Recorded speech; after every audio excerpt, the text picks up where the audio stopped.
the role of law and defense of human rights. Kۆمەڵە as the leaders of Kurdistan sincerely thanks the organizer for providing these platforms for negotiation at such a crucial part. I speak of the one what the people booked since the early days of the start of the Republic have constantly and clearly justified pressure, discriminations, and the non-fundamental rights. For nearly not a century, the Kurdish region of Iran, Rojava, has been systematically militarized at the press precisely because of its democratic culture, modern political outlook, and the deep-rooted commitment to freedom. I'm not using that. In here, sit there. Oh, that's the way. Maybe I should come go about it. And in the video about the food was Appg. Our resistance has never been a matter of as political preference. It has been a legitimate and necessary response to decades of state hierarchies, the structural discrimination, and the persistent denial of our most basic national and human rights. Today, as the Iranian regime pursues its stabilizing policies and export conflict beyond its borders, Kurdistan once again faces intensified pressure. Under the cover of external rule, the authorities have effectively imposed the de facto state of military law across the region.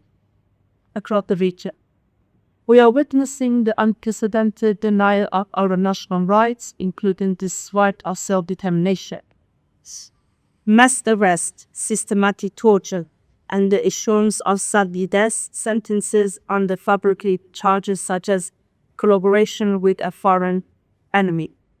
Severe economic marginalization exacerbated by corruption, mismanagement, and the regime's focus on regional militarism over the basic needs of its citizens. The tragic rise of the Goldberg, a direct consequence of economic exclusion, has turned survival itself into a daily risk of death. Intensified oppression of Kurdish women would play a leading role in the historic Janjam Azadi or Malay freedom movements and now face heightened gender-based discrimination.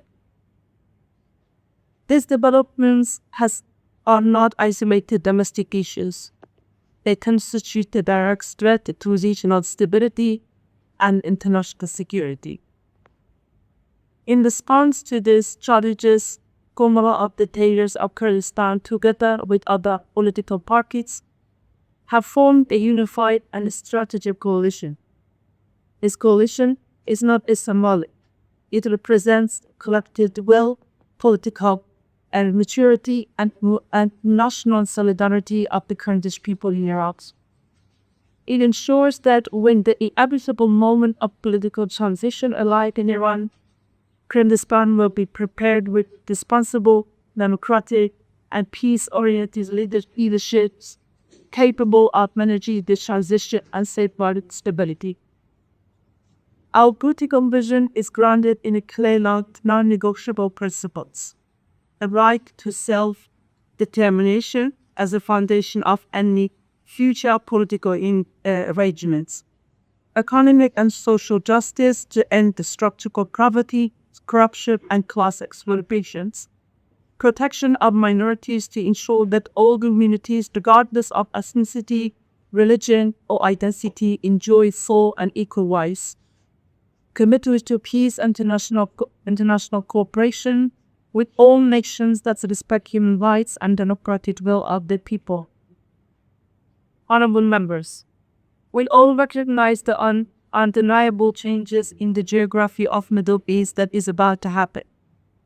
A sudden storage should terrify the identity and the state of the Kurds in Rojava and Kurdistan as a whole must not be ignored.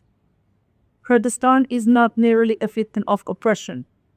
It is a central actor and a driving force for democratic changes in Iran and the wider Middle East. For nearly half a century, the Kurdish people have demonstrated a a steadfast commitment to secularism, democracy, justice, and human dignity, values that stand in contrast to the authoritarian ideology of the Islamic Republic of Iran.